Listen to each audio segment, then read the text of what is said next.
Hello, everybody. This is Sean, and welcome to a special episode of Rimworld Alpha 15. Today, we are doing a How to Rimworld tutorial episode. One of the areas that people seem to have a little trouble utilizing to the fullest extent is manually assigning priorities. So, I wanted to talk about a little bit about that today. Um, uh, Basically, as I'm sure everybody knows, your pawns all have different skills. If you look in here, you can see we're looking at Alboyo here. Alboyo has a passion for shooting, which means he learns shooting at a standard rate. He's indifferent towards melee, which means he learns it at a slow rate. And then he has animal passion. He's a good doctor, and so on and so forth. But everybody knows all your pawns have specific skills, and each skill is useful in a different area. If you go to the work tab, you have the priorities. Now, I'm not sure what happens if I do that. Does it? Okay, that's good. So the basic default is set up with this manual priorities turned off. Like when you start a new game, this is not exactly how it's going to look, but this manual priority will be turned off, and everything will just have check marks or not have check marks. And when it's set like this, what it does is it starts at the left and it works all the way to the right. And the stuff on the left is a higher priority, and on the right's the lower priority, right? So Val would always fight a fire first, and then he would be a patient second, and then a doctor third, and bed rest, and so on and so forth, all the way down to where research would be his lowest priority.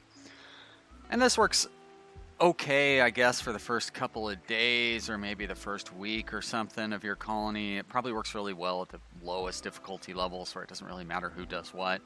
But as you progress up the difficulty levels or you get more pawns, it's definitely to your advantage to take advantage of the manual priorities. Before you set up manual priorities, it's really important to understand what each of the different jobs do. A lot of them are really self-explanatory. Firefight, I mean, you know, that extinguishes fires. It's pretty obvious what that one does.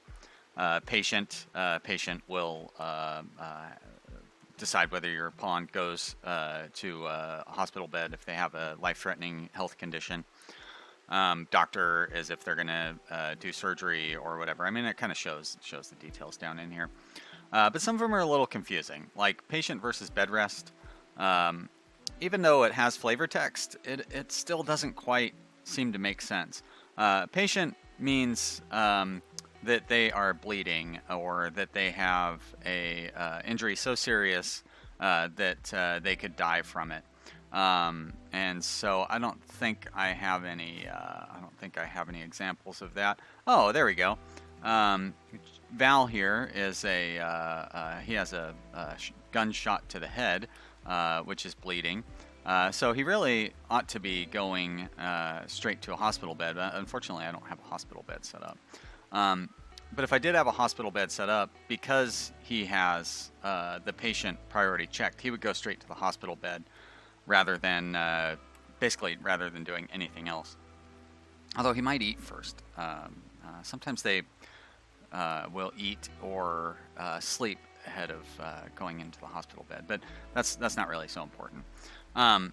Whereas Alboyo here, has had his injuries not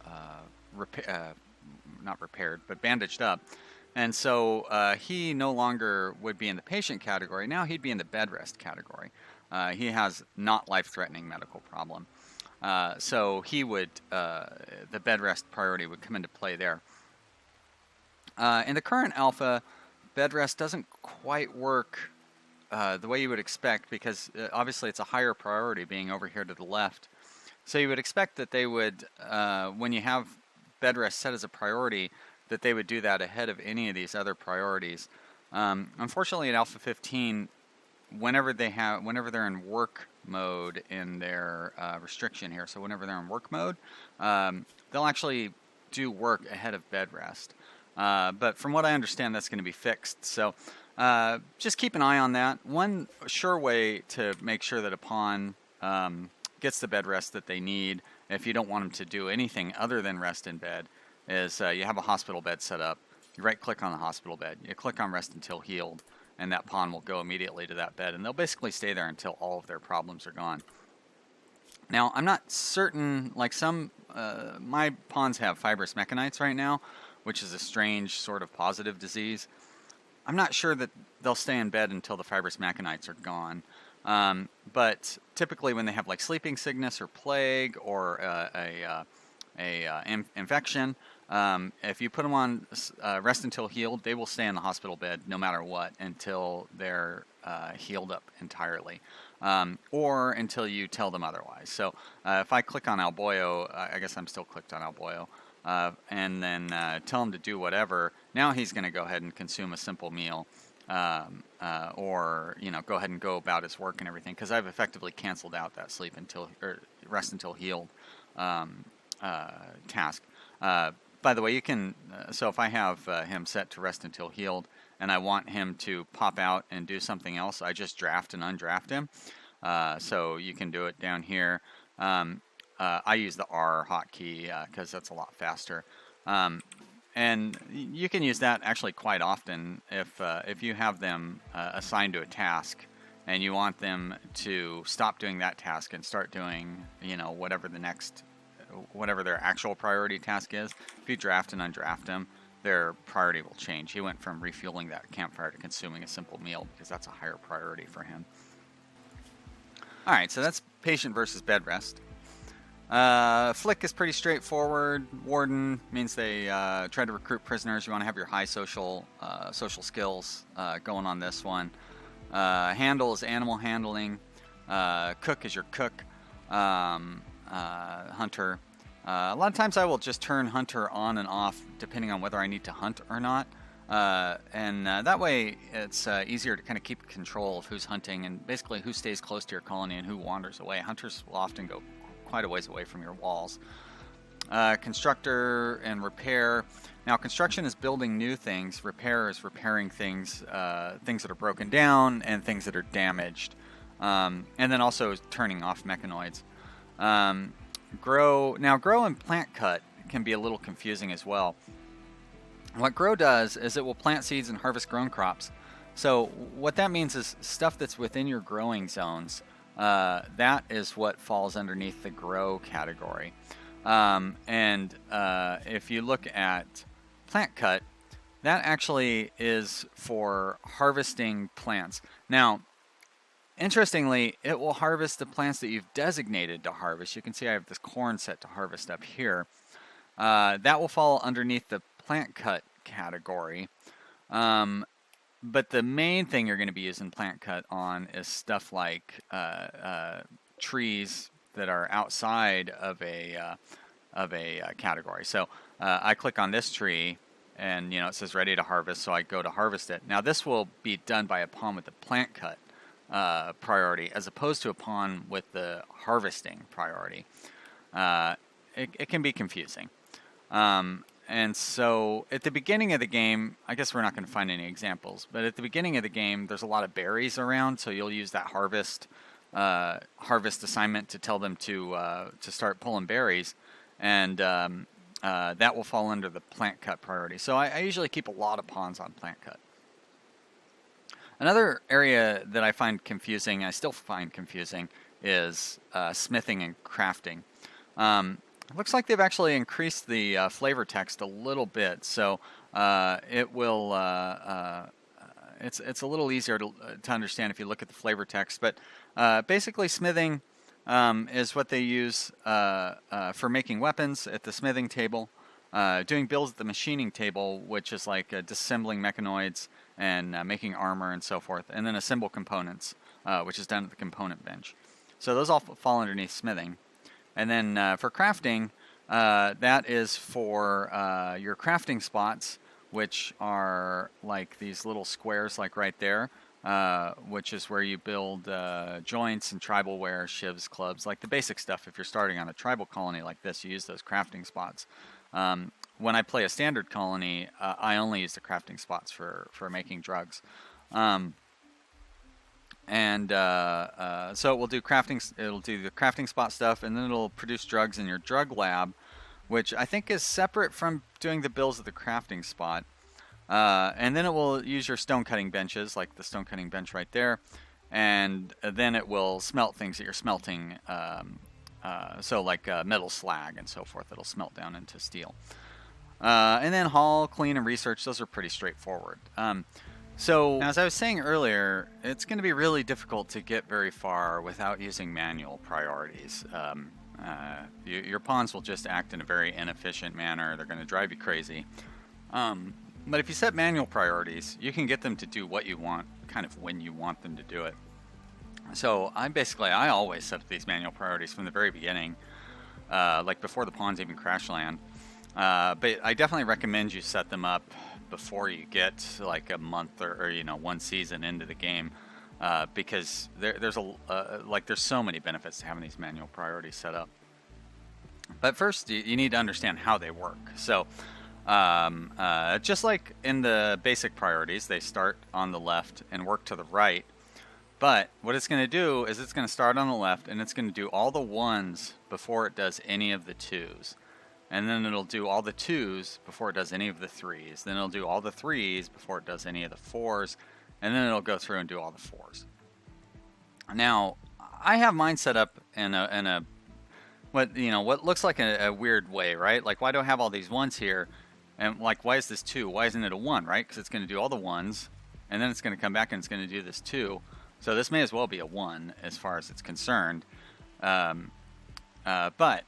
I like to only use the ones up here at the front because these are like super high priority tasks, right? Everybody needs to firefight when there's a fire. I mean, that's really important.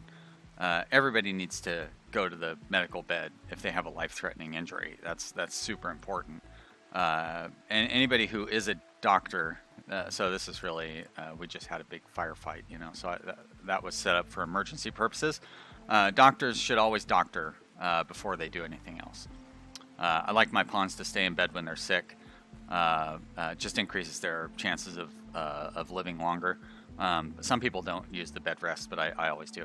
And same with flicking. If I tell someone to flick on a switch, I want them to do it right away. I don't want them to wait around or have it be like a 2 or 3 priority. Like, this should always be a 1 priority. But once you get past these kind of emergency priorities, the rest of these priorities are just like stuff that they do in their job. And so none of those are urgent. So I always like to have those go from 2 to 3 to 4. And 2 is like their primary jobs. 3 are like the things, like their hobbies, things I want them to do when they don't have any work in their primary job. And then 4 is basically like, this is to fill time. This is something I want you to do before you go idle, because I really don't want to have idle pawns.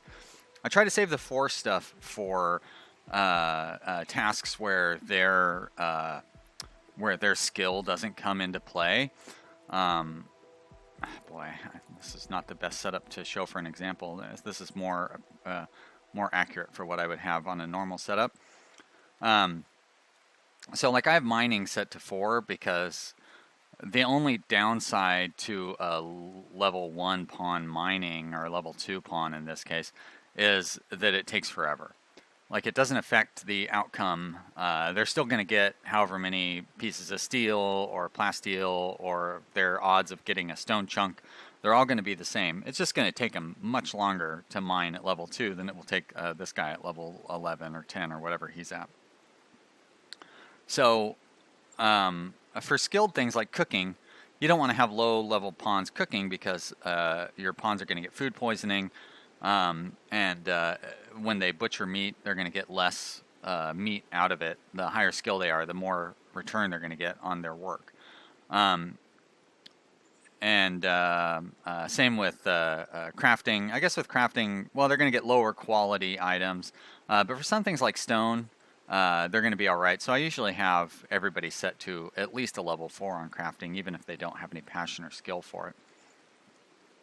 So usually what I do is I go through and I start out and I try to assign 1 pawn to each of the primary categories: wardening, cooking, constructing, growing, crafting, and well, those are kind of the main ones. Really, the main ones: wardening, cooking, constructing and growing. Like your colony will not survive without those 4 skills. So you always want to have at least one pawn with a passion and those skills assigned to do those things. So I've got Val as my warden, I've got Combo as my cook. Val and White are both solid constructors, so they're both assigned to that. White and Alboyo are both good growers, so they're assigned to that. And yeah, those are the primary ones. As you get further on, like I've discovered the clothing thing, you want to have a high-level crafter assigned to tailoring because that's important. Eventually you'll get art, and so you're going to want to have somebody assigned to art. Right now I don't have enough pawns, so I have art as a level 3 priority, but eventually I'm going to move that up to level 2. Because I'm getting a little ahead of myself. So get everybody assigned to their best skill as a level 2 priority, typically is what I'm going to do. So these guys have all of their passion skills assigned to level 2. And then I am going to assign all the hauling and cleaning to level 2 as well. Sometimes you can do like this to where somebody will clean before they haul, which is a good advanced one, and we'll see that a little later. But for now, I always start everybody at level 2 on all these. So that way they're going to take care of their main jobs first, and then they're going to clean the place up and haul things.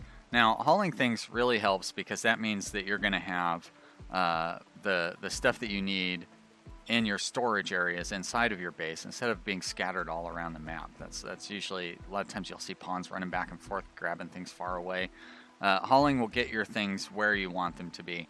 And if you use like specialized stockpiles that are set up to have your raw goods close to where they are being produced at, that helps even more. And if you have hauling left at like a low priority, like level 4, or you have it like on manual priorities where, you know what I mean? Like these guys would do all the cooking, mining, plant cutting, tailoring, art, crafting before they get to hauling, which is a real mess, you know. Whereas now he's going to skip out on mining and plant cutting and arting and crafting. And so all he's going to do is cook and then tailor and then haul. You don't want to leave your hauling behind because if all of your goods are scattered all around the map, when they start doing their high-skilled jobs, they're never going to be able to get it done. For example, the cook, right now all he has to do is run over here to get the food to cook.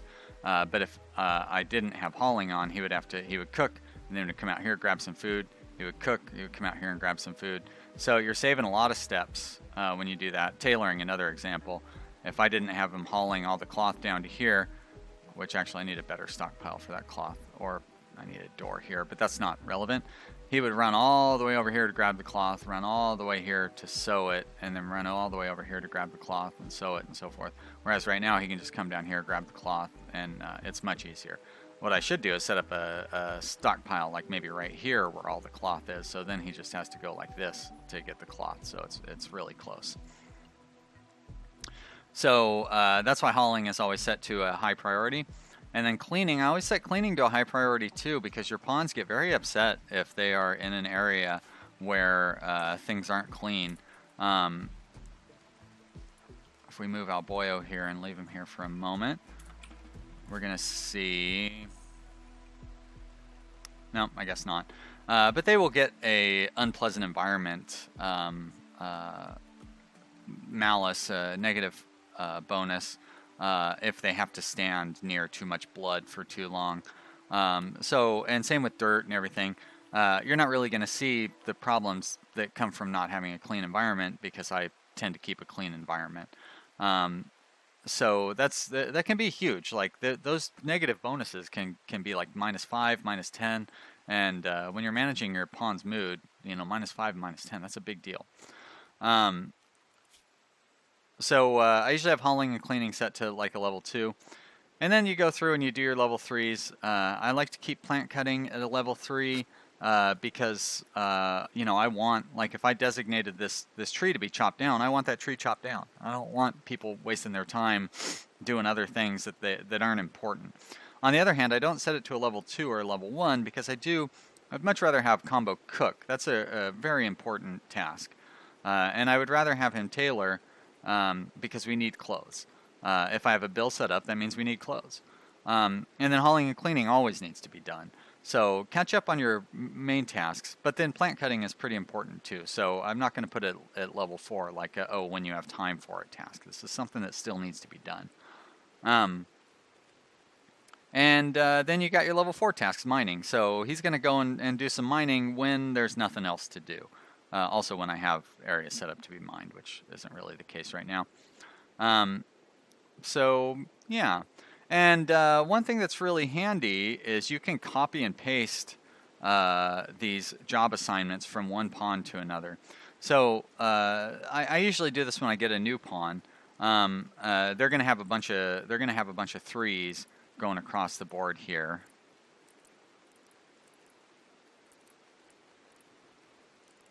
Like this. So when you get a new pawn, everything that they do is going to be set to 3.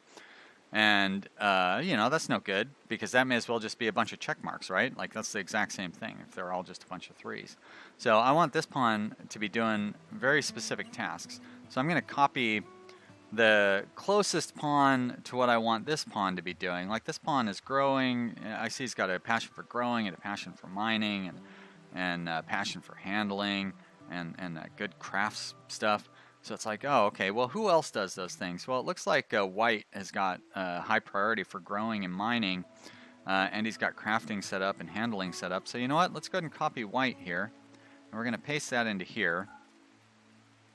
And then all I got to do is just fix the things that are wrong. Well, Alboyo is a doctor, so I want Alboyo doctoring, and he's a handler.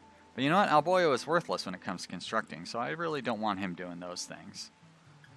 These all look fine. And there you go. Oh, but he's a researcher, so let's make sure he researches too when there's time for that. And that's how you set up your manual priorities. Another benefit here is training up backups. So as you can see, Benastra died. We were fighting a poison ship down here, and we had all these Skythers. There's poor Benastra laying down there, and Benastra. Oh, I guess Benastra was one of my growers. Actually, I just recently lost another pawn that was one of my high-level cooks, and I haven't replaced him yet. But the point is, you can make sure that you're training backups by using the manual priorities, right? So, Combo is my cook. I don't have anybody that has any passion in cooking, so unfortunately, I can't train a backup right now. I need to recruit another pawn that can cook. But I do have a backup for constructing. So if Val gets killed, I have White as my construction backup. Actually, it looks like Val is the backup to White, but it doesn't really matter.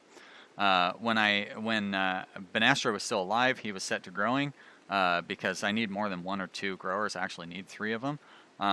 So, you know, luckily I had White set as a backup grower, even though he's only at level 6. I was trying to skill him up in case Benastra died. So at least now I still have Alboyo and White to do my growing for me.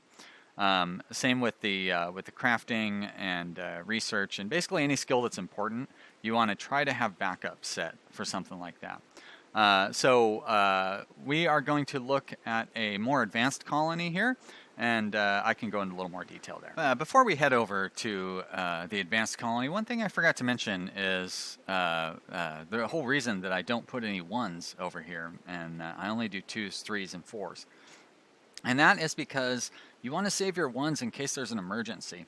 So recently, Kai, my prisoner here, he went on a berserk rampage, and he was trying to break out of his cell and go crazy. He probably would have come over and tried to grab one of these swords or something. But what he was doing is he was bashing on this door. Well, I don't want to have to fight him. I want to keep him in the prison, so basically I really needed someone to repair this door. Well, as my current setup is, only Val and White would do any repairing, and only then if they didn't have any wardening or hunting or constructing to do. So it'd be pretty easy for Kai to break through this door, especially since it's just a wooden door, which is really easy to break through. So, I mean, yeah, I could put like a plasteel door there, or I could set up a complicated system of double doors or something along those lines. But what I do instead is I just set everybody to a level 1 priority for repair. So now they're still going to take care of these urgent tasks first, but then when it comes to actually doing any real work, they're going to go through and repair before they do anything else. So Kai was banging on this door, and basically whoever was nearest would come over and repair it. They would repair it until the door was repaired. Then they'd walk away, and then Kai would bang on the door again, and then whoever was closest would come over and he would start repairing it again. So it's really useful for stuff like that. Also, like, you know, when I was facing, when I had to fight this alien ship right here, I needed to construct these walls to serve as cover. And so what I had done, what I had done was I had set everybody to a mid-level priority of construction. So even though Combo, Trogo, and Alboyo are terrible constructors, and I don't want them doing everyday constructing tasks, I needed to kind of get everybody on board to getting these walls built so I could fight this poison ship.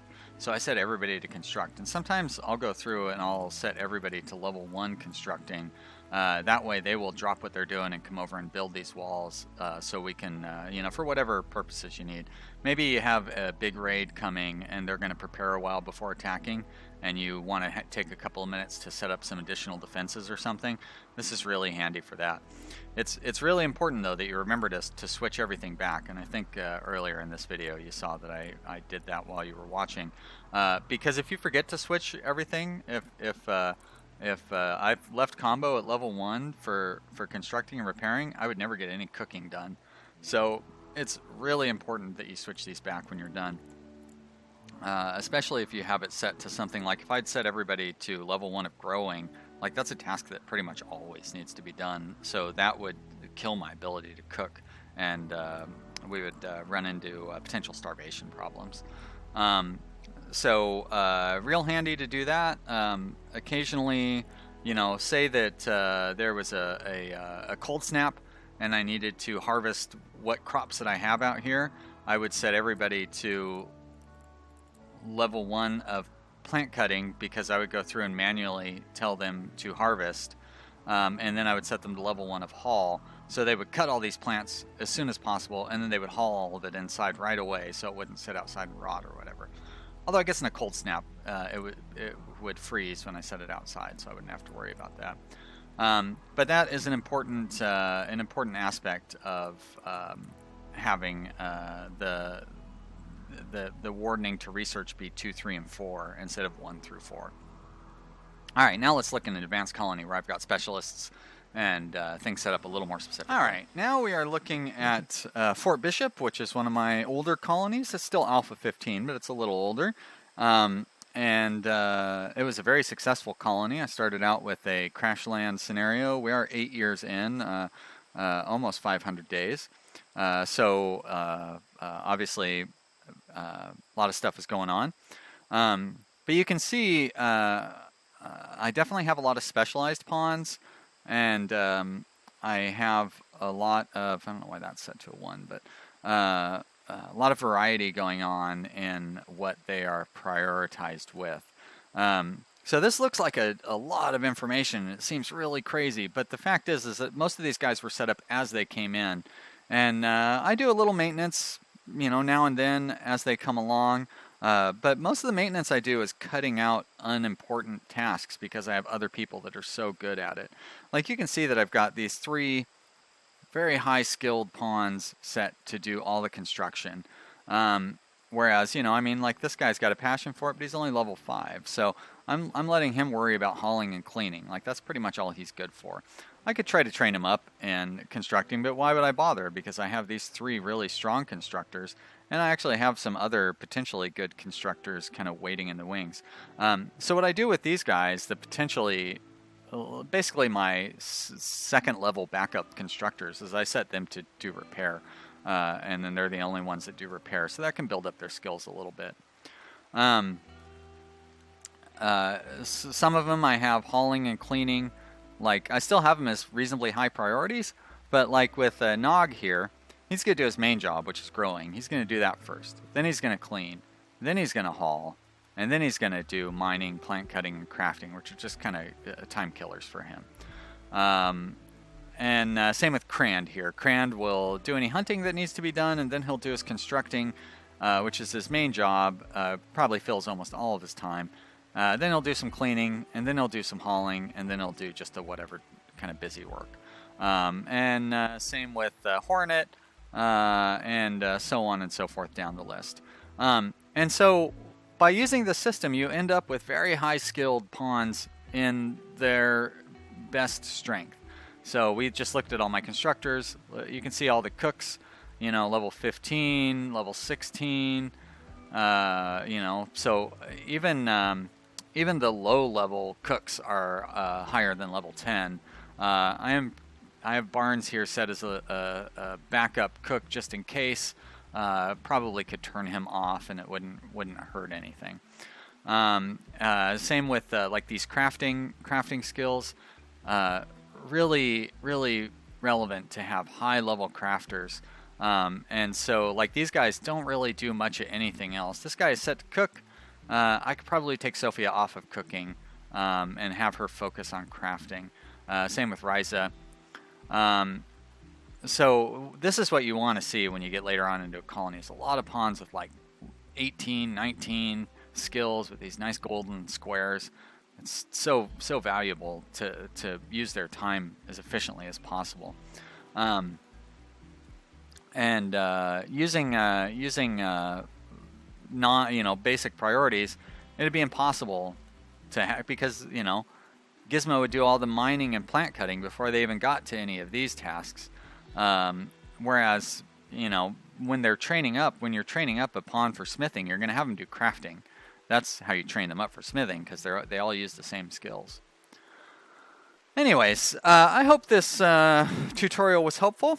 If it was, leave some comments below and let me know what you thought. Tell me, or if it wasn't helpful, tell me why you didn't think it was helpful, because it was scattered and all over the place and poorly planned. That might be one reason. Just kind of done off the top of my head. I did make some notes. Tried to follow through on my outline. I hope you've enjoyed it. If you have enjoyed this tutorial, you should check out my other videos. I do Let's Plays. I'm, at this time anyways, my goal is to basically always have a Rimworld Let's Play going on.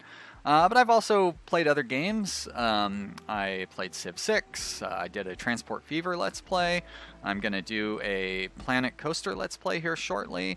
When Factorio upgrades to Alpha 15, I think I'm going to do a Let's Play of that one. So yeah, plenty of videos. I try to put content out 5 or 6 days a week. So subscribe to my channel so you can see that. And thanks for watching. We'll see you next time.